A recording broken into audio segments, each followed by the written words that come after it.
बिहार प्रदेश के तमाम छंटनीग्रस्त अधिकृत सांख्यिकी स्वयंसेवक साथियों को मेरा नमस्कार, सुप्रभात। साथियों, आज के इस वीडियो में मैं एक विशेष बातों की जानकारी देने जा रहा हूं। जैसा कि कई फ़ोन कॉल आई थी लोगों से, सदस्यों से, अपने संघ के सदस्यों से कि सर, ये जो क्या नाम है, कर्मचारी चयन आयोग के द्वारा नियुक्ति विज्ञापन निकला है, इसमें आपका क्या कहना है। उसी संबंध में आज मैं आप लोगों को जानकारी देने जा रहा हूं।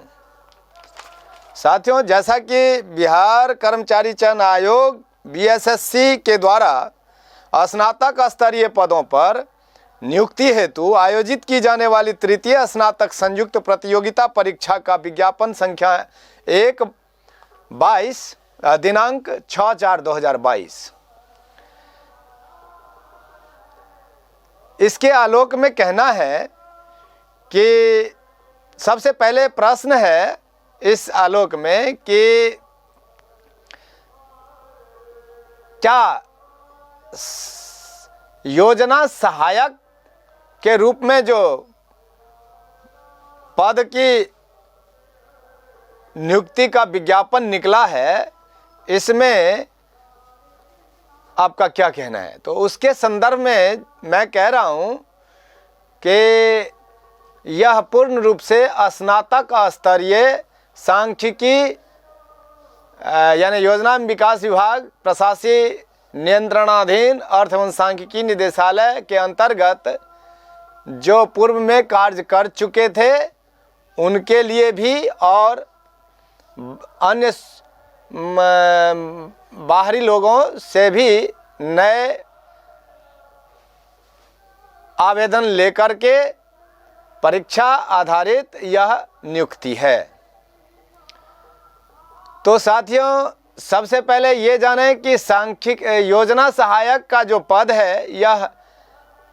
पूर्ण रूप से स्नातक स्तरीय है और इसमें वे भी अभ्यर्थी शामिल होंगे जो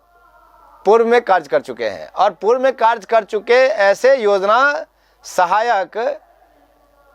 वही हैं जिन्होंने 2010 में, जिनकी नियुक्ति 2010 में हुई थी और 13 में पद से च्युत हो गए थे और 13 में माननीय पटना उच्च न्यायालय में मामला दायर हुआ था, याचिका दायर हुई थी और उस याचिका में समान आदेश, जैसा कि हम लोगों के मामले में आदेश प्राप्त है, वही आदेश उनके मामले में भी पारित है। तो पारित आदेश का लाभ ऐसे सभी स्नातक स्तरीय योजना सहायक पहले आज से पूर्व 30 अप्रैल को जो नियुक्ति संपादित हुई है स्नातक स्तरीय, वे भी इसी कड़ी के हैं। वही 2010 की नियुक्ति के वे भी अभ्यर्थी थे,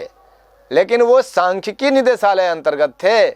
और ये जो है वो योजना विकास विभाग के, वो प्रशासनिक नियंत्रणाधीन अर्थ एवं सांख्यिकी निदेशालय के अंतर्गत कार्यरत थे और ये योजना सहायक जो है वो प्रशासनिक नियंत्रण विभाग, योजना विकास विभाग के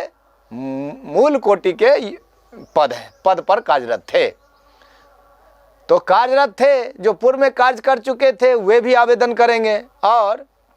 यह फ्रेश बहाली है। फ्रेश बहाली में ही आप समझ लीजिए, मैं जो बार बार कहता आया हूं आप लोगों को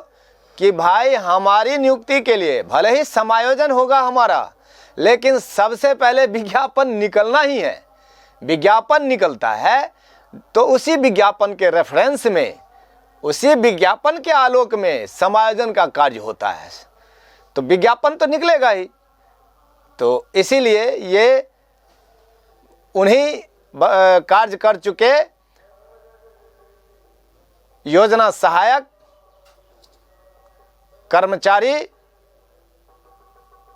कर्मचारियों के लिए समायोजन की जो प्रक्रिया है, उस प्रक्रिया संपादन के लिए यह विज्ञापन है। हालांकि ये संयुक्त प्रतियोगिता परीक्षा है और कोई भी कर्मचारी चयन आयोग जो है, चाहे वो बीएसएससी हो कि बीपीएससी हो, हाँ, चाहे यूपीएससी हो, ये सब। हालांकि यूपीएससी में ऐसा नहीं होता है, यूपीएससी तो केंद्रीय बहाली आयोग है, उनमें फ्रेश बहाली होती है। उसमें कार्य अनुभव के आधार पर, प्रशिक्षण और कार्य के आधार पर, अनुभव कार्य के आधार पर वेटेज और अधिमानता के संबंध में जो लाभ मिलता है पूर्व में कार्य कर चुके कर्मचारियों के लिए, वो यूपीएससी में ऐसा प्रावधान नहीं होता है। लेकिन बीपीएससी और बीएसएससी के मामले में ऐसा प्रावधान है। तो आप जान लें कि जिस तरह स्नातक स्तरीय पूर्व में कार्य कर चुके इसी संवर्ग के नहीं बल्कि किसी भी संवर्ग के कर्मी हटाए जाते हैं, तो हटाए जाने के बाद जब फ्रेश बहाली निकलती है तो उस फ्रेश बहाली में, यानी नई बहाली में, नई नियुक्ति मामले में, उन्हें पूर्व में कार्य कर चुके अभ्यर्थियों को उम्र सीमा में छूट और कार्यानुभव प्रशिक्षण प्राप्ति के आधार पर वेटेज और अधिमानता का लाभ मिलता है। तो इसी कड़ी में पूर्व में कार्य कर चुके योजना सहायक पदों के लिए यह समायोजन की प्रक्रिया है, उसके लिए यह नई नियुक्ति विज्ञापन निकला है।